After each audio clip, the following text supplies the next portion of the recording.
எஸ்பியா இருந்தாலும் கலெக்டரா இருந்தாலும் எங்களுக்கு அடிமையா இருக்கணும்னு மிரட்டுறான். கூட்டத்தில இருந்து எவனோ ஒருத்தன் டோப்பா டோப்பான்னு கத்திருக்கா. இவர் அப்பா அப்பான்னு கேட்டிருக்கு. என்ன பண்றது? நான் பால் டாய்லர் அடிச்சாலே கூகுள்ல அவர் போட்டோ தான் வருது. வேற எப்படி கூப்பிட முடியும்? வாஸ்கோட காமான்னு எழுதி கொடுத்தா அது பார்த்து வாசுதேவ கவுண்டர்னு படிப்பாரு. அப்பா தகப்பா பிச்சை போடுன்னு எவனாவது கேட்பானா? பதனி குடிச்சிட்டு இவ்ளோ ஸ்வீட்டா இருக்கு, இதுல நீங்க சக்கரை கலப்பீங்களான்னு பேசுறாரு. தமிழ்நாட்டுல திமுக ஒரு ஃபார்முலாவை கையில எடுத்திருக்காங்க. அவங்க கையில இருக்கிற ஜால்ரா ஊடகங்களை கையில வச்சுக்கிட்டு கூட்டணி கட்சி கையில இருக்கிற சேனல்ஸையும் யூஸ் பண்ணிக்கிட்டு இல்லாததையும் பொல்லாததையும் மக்கள் கிட்ட திணிச்சு உண்மையான செய்திகளை புதைச்சிடுறாங்க. நீங்க யோசிச்சு பாருங்க, கடந்த ஒரு வாரமா என்ன நியூஸ்? ஒரு நடிகை 7 முறை அபார்ஷன் பண்ணாங்களா, 8 முறை அபார்ஷன் பண்ணாங்களா? அவங்க குற்றம் சாட்டப்பட்டவர் என்ன ரியாக்ஷன் கொடுக்கிறாரு, என்ன பதில் சொல்றாரு? இதுதான் செய்தி. ஒரு தனிப்பட்ட மனிதர்களோட பிரச்சனையை நியூஸ் ஆக்குறதுனால தமிழ்நாட்டுல உண்மையான எத்தனை பிரச்சனைகள் வெளிச்சத்துக்கு வராம போயிருக்கு தெரியுமா? போன வாரத்துல ஒரே நாள் 7 பாலியல் குற்றங்கள் நடந்தது தமிழ்நாட்டுல. ஒரு திமிர் பிடிச்ச திமுக கார எஸ்பியா இருந்தாலும் கலெக்டரா இருந்தாலும் எங்களுக்கு அடிமையா இருக்கணும்னு மிரட்டுறான்.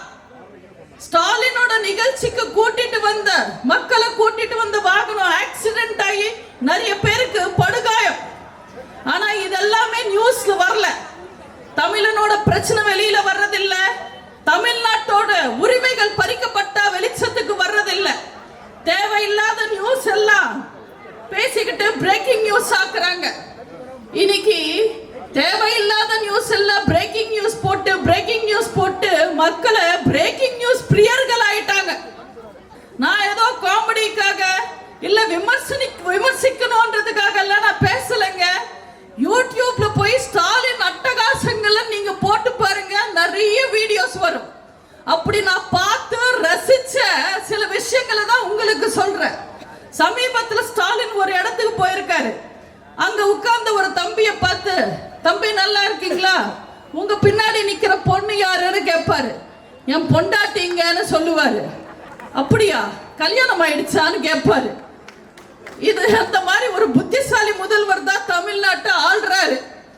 ஒரு நாள் பதனி குடிச்சிட்டு இவ்ளோ ஸ்வீட்டா இருக்கு, இதுல நீங்க சக்கரை கலப்பீங்களான்னு பேசுறாரு. இவரெல்லாம் எப்படி முதல்வர் ஆனாரு? 87 + 9 107ன்னு கணக்கு சொல்றாரு மேடையில. அதெல்லாத்தை விட சங்கிலி பருப்பு, செயின் அறுப்பு, இப்படி இஷ்டத்துக்கு ஏதோ பேசுறாரு. இவரெல்லாம் தமிழை காப்பாத்துவாரா, தமிழனை காப்பாத்துவாரா, தமிழ்நாட்டை காப்பாத்துவாரா? அவரை காப்பாத்துறதுக்கு அடுத்த தேர்தல்ல யார் இருக்காங்கன்னு தெரியல.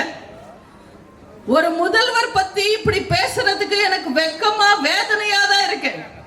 ஏன்னா தமிழ்நாட்டுல எந்த மாதிரி முதல்வர்கள் ஆட்சி செஞ்சிருக்காங்க? எந்த பள்ளிக்கூடத்துக்கும் போகாம, கல்லூரிக்கு போகாம, படிக்காம வெறும் மக்களை மட்டுமே படிச்சு நல்லாட்சி தந்த கர்ம வீரர் காமராஜர் ஆட்சி செஞ்ச ஊரு. மக்களுக்காக மக்களாட்சி நடத்தின புரட்சி தலைவர் முதல்வராக இருந்த ஊரு. மக்களால் நான், மக்களுக்காகவே நான் வாழ்ந்த மறைஞ்ச புரட்சி தலைவி ஆண்ட ஊரு. ஆனா இன்னைக்கு தமிழ்நாட்டு முதல்வரோட நிலைமை என்ன? துண்டு சீட்ல வாஸ்கோட காமான்னு எழுதி கொடுத்தா அது பார்த்து வாசுதேவ கவுண்டர்னு படிப்பாரு. இவரெல்லாம் தமிழ்நாட்டு முதல்வரா இருக்காரு. பெண்களை சகோதரியா பாருங்க, வயசானவங்கள அம்மா அப்பாவா பாருங்க, டீச்சர்ஸ் தெய்வங்களா பாருங்க, பெண் குழந்தைங்களை தேவதைகளை பாருங்கன்னு சொல்லி கொடுக்க வேண்டிய அரசாங்கம் எங்க பார்த்தாலும் ஸ்டாலின் அப்பாவா பாருங்க, ஸ்டாலின் அப்பாவா பாருங்க, ஸ்டாலின் அப்பாவா பாருங்கன்னு ஒரு பிச்சைக்காரத்தனமான விளம்பரத்தை எடுத்திருக்காங்க. நீங்களே சொல்லுங்கம்மா, எல்லா பிச்சைக்காரங்களும் என்னன்னு கூப்பிடுவாங்க? அம்மா தாயே பிச்சை போடுன்னு கேட்பாங்க. அப்பா தகப்பா பிச்சை போடுன்னு எவனாவது கேட்பானா? ஏன்னா பிச்சைக்காரனுக்கு கூட தெரியும், கொடுக்கிற மனசு அம்மாக்கு தான் பசி போக்குற குணம் இருக்கும், மனசு இருக்கும்னு. பிச்சைக்காரனுக்கு இருக்கிற அறிவு கூட ஸ்டாலினுக்கு இல்லாம போயிடுச்சு. சூறாவளி புயல் எல்லாம் திடீர்னு ஃபார்ம் ஆகுற மாதிரி இவர் திடீர்னு அப்பா ஆகணும்னு நினைச்சிட்டாரு. ஏன்னா ஸ்டாலினுக்கு ஒரு வாழ்க்கை வரலாறு எழுதுனா அவர் சொல்லிக்கிற மாதிரி சாதனை எதுவுமே கிடையாது. ஒரே ஒரு சீரியல்ல நடிச்சிருக்காரு. அந்த சீரியல்ல நடிச்சது கூட சாதனையா சோதனையான்னு நீங்க தான் சொல்லணும். ஸ்டாலின் சொல்றாரு, நான் போற இடத்துல எல்லாம் மீட்டிங்ல எல்லாம் மக்கள் என்ன பார்த்து அப்பா அப்பான்னு கூப்பிடுறாங்கன்னு. கூட்டத்தில இருந்து எவனோ ஒருத்தன் டோப்பா டோப்பான்னு கத்திருக்கா, இவர் அப்பா அப்பான்னு கேட்டிருக்கு. கூட்டிட்டு வந்தவங்க தான் கூறாங்கன்னா கூட நிக்கிறவனுக்கு எங்க போச்சு அறிவு? இதுல சேகர் பாபு சவால் விடுறாரு, தமிழ்நாட்டையே நாங்க அப்பான்னு கூப்பிட வைப்போன்னு. எங்க கூப்பிட்டு பாருங்க. அப்பாலே போ சாத்தானே, அப்பா அண்ணா ஸ்டாலின் ரெண்டும் ஒரே மாதிரி தான் இருக்கும். இவங்களுக்கெல்லாம் யார் ஐடியா கொடுத்தாங்கன்னு தெரியல. ஹிந்தி எதிர்ப்பு போராட்டம்னு ஏதோ ஒரு மூலையில போய் ஹிந்தியை எதிர்த்து போராடுவாங்க. தெரியாம தான் கேட்கிற. ஸ்டாலின் ஹிந்தியை எதிர்க்கிறோம், ஹிந்தியை எதிர்க்கிறோம், ஹிந்தியை எதிர்க்கிறோம் சொல்றாரு. ஸ்டாலினால நாங்க தமிழை வளர்த்தோன்னு சொல்ல முடியுமா? கருணாநிதி கனிமொழியை தவிர எந்த மொழியையும் வளர்க்கல. அந்த கனிமொழியையும் ஸ்டாலின் வளர்க்கல. தமிழே தெரியாத ஒருத்தர் தமிழ் மொழிய வளர்க்க போறாரு. நேத்து சிவகாசியில மீட்டிங், சிவகாசிக்கு போயிட்டு வர அங்க ஒரு போஸ்டர் பார்த்தேன். எங்கள் மாமன்னரேன்னு எழுதுறதுக்கு பதிலா திமுக எங்க மாமனாரேன்னு போஸ்டர் அடிச்சிருக்காங்க. முதல்ல திமுக காரனுக்கு தமிழ் கத்து கொடுக்க சொல்லுங்க, அதுக்கப்புறம் இவங்க தமிழ்நாட்டு மக்களுக்கு கத்து கொடுக்கலாம்.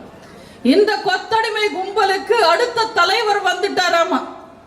சின்னவர் அண்ணா சமைச்ச சோத்த திருடி தின்னவர் உன் தாத்தா, அத நல்லா மின்னவர் உங்க அப்பா. அந்த வகையில வேணும்னா இவர் சின்னவர் ஆவார்.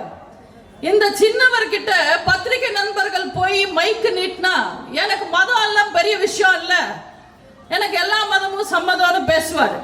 ஆனா கிறிஸ்துமஸ் விழாக்கு போனா நான் கிறிஸ்டியனா இருக்கிறதே பெருமைன்னு பேசுவார். அதே ரம்ஜான் நோன்பு நிகழ்ச்சிக்கு போனா நான் இஸ்லாமியர்களின் சகோதரன், நான் நாகூர் ஹனீஃபா மடியில தான் வளர்ந்தேன்னு பேசுவார். அதே தேர்தல் சமயத்துல எங்களுக்கு ஹிந்து மதம் மேல பற்று இருக்கு, எங்க அம்மா கோவிலா போவாங்க, நாங்க நிறைய கும்பாபிஷேகம் பண்ணிருக்கோம்னு பேசுவாங்க. இப்படி மேடைக்கு கிறிஸ்டியன், பிரியாணிக்கு முஸ்லிம், ஓட்டுக்கு ஹிந்துவா மாறுற பச்சோந்தி தான் நம்ம பால் டாயில் பாய் உதயநிதி. நான் தம்பி பால் டாயில்னு கூப்பிட்டா அவருக்கு ரொம்ப கோபம் வருது. என்ன பண்றது? நான் பால் டாயில் அடிச்சாலே கூகுள்ல அவர் போட்டோ தான் வருது, வேற எப்படி கூப்பிட முடியும்? அவரை நான் ரொம்ப நாளா ஒரு சவால் விட்டுருக்கேன் அவருக்கு. நீட்டு ரகசியத்திலிருந்து உங்க குடும்பம் ரகசியம் வரைக்கும் விவாதிக்க தயாரா ஒரே மேடையில நேருக்கு நேர் விவாதிப்போன்னு. உங்க கூட விவாதிக்கிறதுக்கெல்லாம் எங்க தலைவர் எல்லாம் தேவையில்லை, நான் போதும் வாங்க விவாதிக்கலான்னு கூப்பிடுறேன். யாரோ சூடு சொர்ணா இருக்கிற திமுக காரன் போய் உதயநிதி கிட்ட கேட்டிருக்காரு, இப்ப விந்தியா அப்படி கூப்பிடுறாங்களே, நீங்க போய் பேசலாமே, பதில் சொல்லலாமேன்னு. நான் நடிகைக்கெல்லாம் பதில் சொல்ல மாட்டேன்னு தெனாவட்டா சொல்லியிருக்காரு உதயநிதி. உதயநிதி மட்டும் என்ன உப்பு சத்தியாகிரகம் பண்ணிட்டு அரசியலுக்கு வந்திருக்காரு? நடிகர்கள் என்ன அவ்வளவு இலக்காரமா போயிடுச்சா? உண்மையிலே இன்னைக்கு திமுக ஆட்சியில இருக்குன்னா அது தமிழக பெண்கள் போட்ட பிச்சை. ஆனா திமுக என்னமோ திமிர் பிடிச்ச போய் அவங்க 1000 ரூபாய் உங்களுக்கு பிச்சை போடுறாங்கன்னு நினைக்கிறாங்க. தயவு செஞ்சு அந்த திமிர் பிடிச்ச திருட்டு திமுகவை இனிமே நம்பாதீங்க. எலெக்ஷன் வரப்போகுது, விதவிதமா விளம்பரம் கொடுப்பாங்க, விதவிதமா டிராமா போடுவாங்க. தயவு செஞ்சு அவங்கள பார்த்து நம்பாதீங்க. அவங்களோட விளம்பரங்களுக்கு விலை போகாதீங்க. இலவசங்களை நம்பாதீங்க, விலை போகாதீங்க. தயவு செஞ்சு தமிழக மக்கள் நல்லா இருக்கணும்னா எப்ப தேர்தல் வந்தாலும் ரெட்டாலுக்கு ஓட்டு போடுங்க. நான் ஒவ்வொரு மேடையிலையும் சொல்லுவேன். ஆனா எனக்கு பதிலா அண்ணன் சொன்னாரு, திமுகக்கு ஓட்டு போடுறதும் குரங்குக்கு கோட்டு போடுறதும் ஒண்ணுதான், சுத்தமா பிரயோஜனமே இல்லை. இது போன்ற செய்திகளை மேலும் தெரிந்து கொள்ள எங்களது யூடியூப், ஃபேஸ்புக் மற்றும் ட்விட்டர் ஆப்களை சப்ஸ்கிரைப் செய்யவும்.